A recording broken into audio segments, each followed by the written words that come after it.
Good morning বন্ধুরা, শুভ সকাল।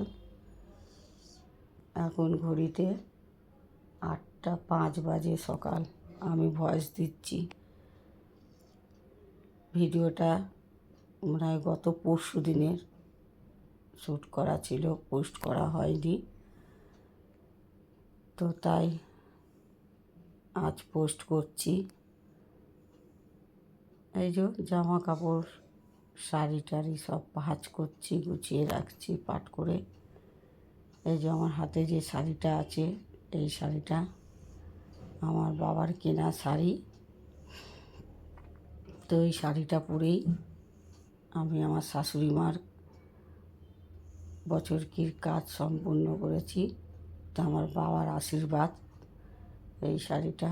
আর এই যে হাতে ব্লাউজটা দেখছেন, ব্লাউজটা হলো 36 সাইজের, বুঝতে পেরেছেন?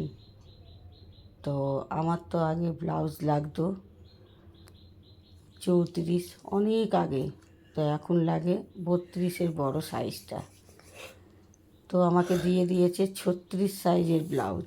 আমিও দেখিনি, দোকান থেকে নিয়ে চলে এসেছি। যখন পরেছি তখন দেখছি আমার দুখানা মানুষ ঢুকে যাবে ব্লাউজের ভেতরে আমার মতন। তারপরে যখন স্টিকারটা দেখছি 36 সাইজ লেখা, বুঝেছেন? তো আর কি করব, কিছু করার নেই, সেটাকেই গায়ে গলিয়ে কাজে বসতে হয়েছিল। এইসব পরিষ্কার পরিচ্ছন্ন করছি, জামা কাপড় গোছাচ্ছি। আর এই যে এই দুটো পরেছিল প্রিয়া, এই দুটো আমার বদ্দি দিয়েছে ওকে, একটা কুর্তি, একটা পাটিয়ালা প্যান্ট। আর এইগুলো আমার পতিদেবের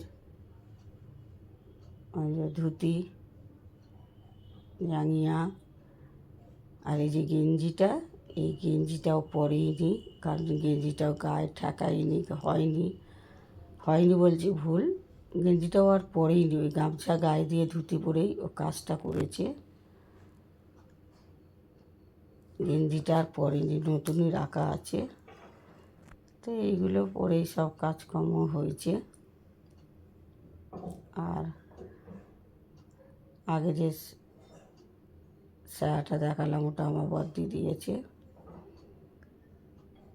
তো এই সব কাজের জিনিস, সায়াটা পুরো ভিজে শোকায় উনি ভালো করে, কারণ এখানে তো আমাদের ভালো করে কাপড় জামা শোকাতে পারি না, বারান্দার মধ্যে কাপড় জামা মেলতে হয়। তো কী করব বন্ধুরা, অনেক কথাই বলছিলাম মনের দুঃখের কষ্টের, কিন্তু সব কিছু তার সোশ্যাল মিডিয়ায় বলা যায় না, তাই জন্যেই আরও ভয়েস দিচ্ছি। ইচ্ছা তো করে অনেক কিছু বলতে, কিন্তু বলা যায় না সব কথা, কিছু কথা হজম করতে হয়। তো কিছুটা তো নিজে নিজে বক বক করে নিয়েছি, আর আপনাদের তো সব কিছু শোনাতে পারছি না, কারণ এই ভিজে জামা কাপড়গুলো তুলে এনে ভিডিও করার কারণ ছিল, কিন্তু সেই কারণটা আমি সোশ্যাল মিডিয়ায় প্রকাশ করতে পারলাম না। সব কিছু তো প্রকাশ করা যায় না। তো যাই হোক,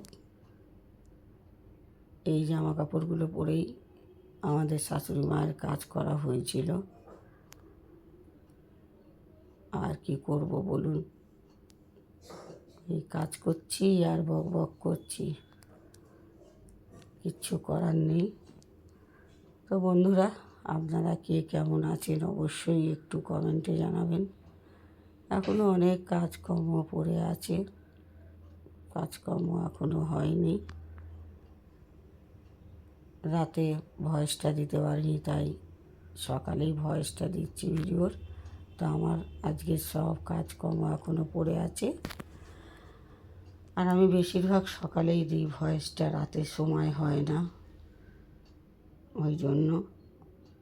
আর দেখুন, যখন মানুষের মনে বিশাল পরিমাণে কোনো দুঃখ কষ্ট জন্ম নেয় না, তখন মানুষ অটোমেটিক কাউকে তো কিছু বলতে পারে না, নিজে নিজেই বক বক করে আমার মতন বকেই যাচ্ছি।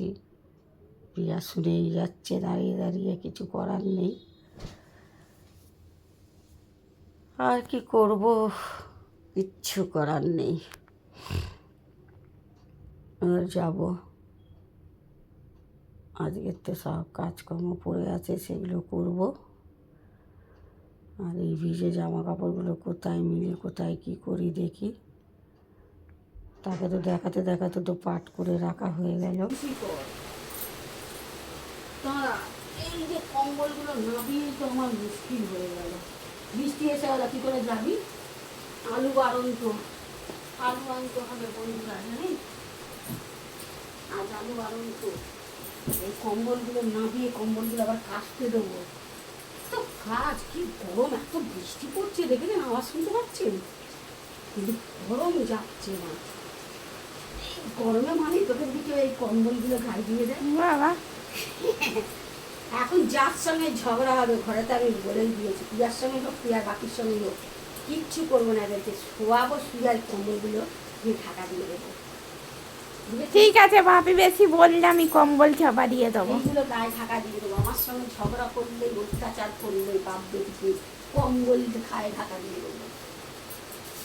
আমাকে কিছু বললেও আমি ভাবির গায়ে কম্বল চাপা। আপনাদেরও দিকে রাখলাম বন্ধুরা, কাজে লাগাবেন, কোনো চেঁচামেচি করবেন না, শরীর খারাপ করবে আপনার ইত্যাদিত হলে কম্বল নেবেন আর গায়ে চাপিয়ে দেবেন। ঠিক আছে, এবার থেকে রান্না করতে চাইলেই আসলে কইয়ে কম্বল চাপা দিয়ে দেবো। বিছানা গোছানো হয়ে গেল। আজকে কটা বাজে ঘড়িতে? এই যে পিয়া যাবে 11টা 11। আলু আনতে যাবে, এরকম বৃষ্টি আরম্ভ হয়ে গেছে। তো যাই হোক, বিছানাটা তো গোছানো হয়ে গেল। আজকে আমার ঘর দোর সব কিচ্ছু হয়নি মোটামুটি। কি করবো বলুন, করিনি। কত দেখুন না, একটা ছোট্ট খাটের মধ্যে কত বিছানা, আরো তো সব তোলা তোলা কোথায় কোথায় আছে আমি জানি না। করিনি এগুলো। এই যে কালকের একটা ভাত ছিল, এই যে গরম করছি, ফেলবো না কিছুই তো, মা লক্ষ্মী। আর এই যে আজকে এই যে আবার 2 কৌটো চাল দিচ্ছি, ভাতটা বসাবো, বুঝেছেন? আর পিয়া বাজার করে রেখেছে, পরে শেয়ার করছি আপনাদের সাথে, দেখাচ্ছি পরে। আনাজপত্রগুলো তুলে নিই, আনাজ কাটা হয়ে গেছে। এবার ঘরটা ঝাঁট দেবো, দিয়ে মুছে নেবো, রেখে দিয়েছিল।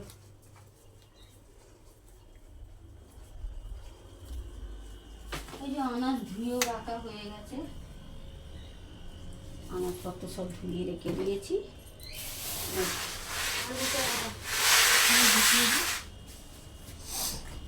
আলু আগে আমাদের 2 কেজি 3 কেজি আলু 1 মাস হয়ে যেত, আগে আলুই খেতাম না। এখন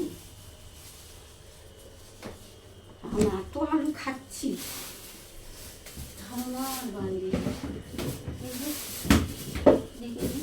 বেশি তো পোস্ত খাওয়া হচ্ছে। পোস্ত, সোয়াবিন, হ্যাঁ, সবেতেই তো আলু লাগছে। এই যে আনাজগুলো ধুয়ে রেখে দিয়েছি, আবার আমাদের আজকে ভাতটা বসালাম, উচ্ছে আলু সব কাটা রেখে ধুয়ে রেখে আবার ধুয়ে নেবো আরেকবার, যেহেতু খোলা আছে আমার আবার বিশ্বাস হয় না। কালকে ভাতটা উবুর করে দিয়েছি, এবার যাই ঘর বারান্দাটা ঝাঁট দিয়ে নিই।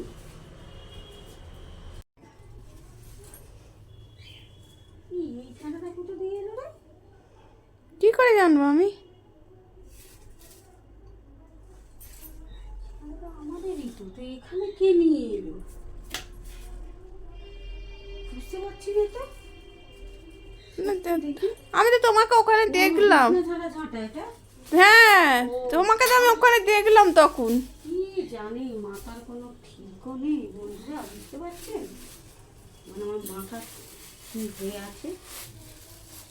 এই যে এইগুলো আবার রেখে দিই, 2-3 দিনের জঞ্জাল তো আনাজের খোসা ফেলে এলাম, এই যে এবার ঝাঁটা নিয়ে এলাম, ঘরটা ঝাঁট দিয়ে মুছে নিই, ঘর বারান্দাটা দিয়ে চান করে নেবো, দিয়ে বাদ বাকি রান্না পরে করছি। তো টাটা বন্ধুরা, ভিডিওটা এখানেই শেষ করলাম। সকলেই ভালো থাকুন, সুস্থ থাকুন, অবশ্যই সাবধানে থাকুন। টাটা।